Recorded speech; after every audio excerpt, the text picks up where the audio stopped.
অসামাজিক কাৰ্যকলাপৰ ঘাটিত পৰিণত হৈছে সামগ্ৰীৰ হকি ষ্টেডিয়াম। ড্ৰাগছ মদ ভাঙৰ আড্ডাস্থলীত পৰিণত হৈছে অৰ্ধনিৰ্মিত ষ্টেডিয়ামটো।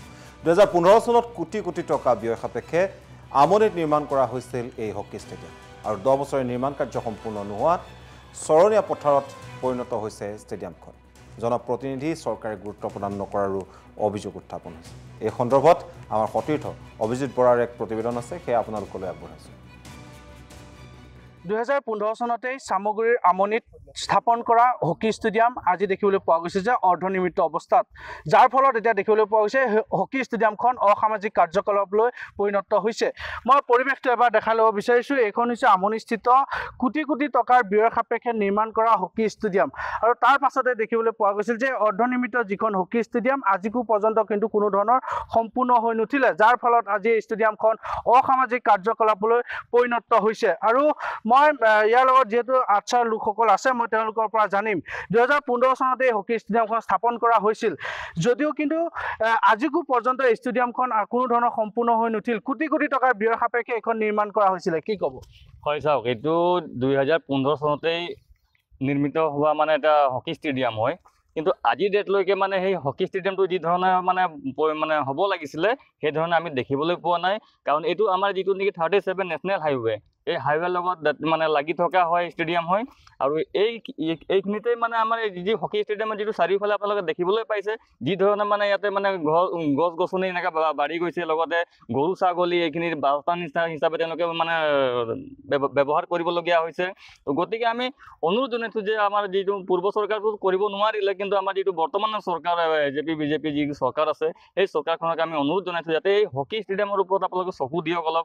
কাৰণ এইখনে এটা ষ্টেডিয়াম, কাৰণ খেল এটা মানুহৰ এটা জীৱনৰ এটা লক্ষ্য উদ্দেশ্য থাকে, কিন্তু আজি যদি সেই খেলখনকে যদি আমি ইয়াতে যদি ব্যৱহাৰ কৰিব নোৱাৰোঁ ফিল্ডখনক, তো এইটো আৰু থাকিও নথকা নিচিনাই ভাল হ'ব। আৰু এইখন ইয়াত এনেধৰণে অৰ্ধনিৰ্মিত হৈ থকাৰ ফলত কেনেধৰণৰ সমস্যা হৈছে বা ইয়াত দেখিবলৈ পোৱা গৈছে কাষতে এখন স্কুল আছে, গতিকে সেই বিদ্যালয়ৰ ছাত্ৰ ছাত্ৰীসকলেও যথেষ্ট সমস্যাত পৰে।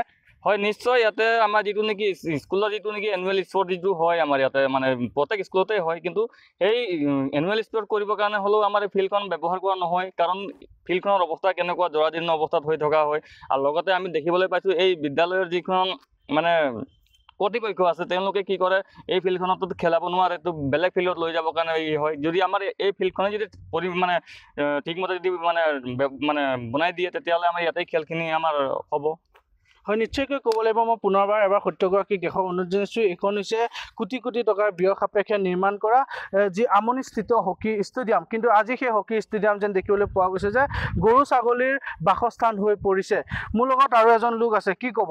এই যিটো সময়ত এই বিজেপি চৰকাৰখনে বা AJP BJP যিখন চৰকাৰ আছে, চৰকাৰখনে খেল মহাৰণৰ প্ৰতি যি ধৰণে গুৰুত্ব দিছে, তাৰ বিপৰীত দিশত কিন্তু এনেধৰণৰ যিসমূহ অৰ্ধনিৰ্মিত ষ্টেডিয়াম আছে, সেইসমূহ ষ্টেডিয়াম কিন্তু পুনৰ নিৰ্মাণ কৰিবলৈ কোনো ধৰণৰ তেওঁলোকে কুণ্ঠাবোধ নকৰা হ'ল, কি ক'ব? হয় চাওক, আমি অসম চাহ জনজাতি ছাত্ৰ সন্থা বুলিয়ে নহয়, বিভিন্ন দল সংগঠনৰ ব্যক্তিসকল আমাৰ জনসাধাৰণ আমাৰ পৰিলক্ষিত হোৱা দেখিবলৈ পাইছে। যিহেতু আমাৰ 37 নং ৰাষ্ট্ৰীয় ঘাইপথৰ নিজ একেবাৰে কাষত লাগি থকা আমনি তিনিআলিত অৱস্থিত যি হকী ষ্টেডিয়াম, সেই হকী ষ্টেডিয়াম পূৰ্বৰ চৰকাৰখনে কোটি কোটি টকা ব্যয় কৰি এই হকী ষ্টেডিয়ামখন নিৰ্মাণ কৰিছিল। আমাৰ নিশ্চয়কৈ অভিজিত বৰা এই মুহূৰ্তত ধন্যবাদ জ্ঞাপন কৰিছোঁ। আৰু চৰকাৰৰ অনীহা তথা প্ৰশাসনৰ অনীহাৰ বাবে এতিয়া এই মুহূৰ্তত চৰণীয়া পথাৰলৈ পৰিণত হৈছে 2015 চনত নিৰ্মাণ কৰিবলৈ লোৱা এই হকী ষ্টেডিয়ামটো। আৰু এই ক্ষেত্ৰত চৰকাৰ তথা প্ৰশাসনে কেনেধৰণৰ ভূমিকা গ্ৰহণ কৰে সেয়া হ'ব সময় সাপেক্ষে লক্ষণীয়।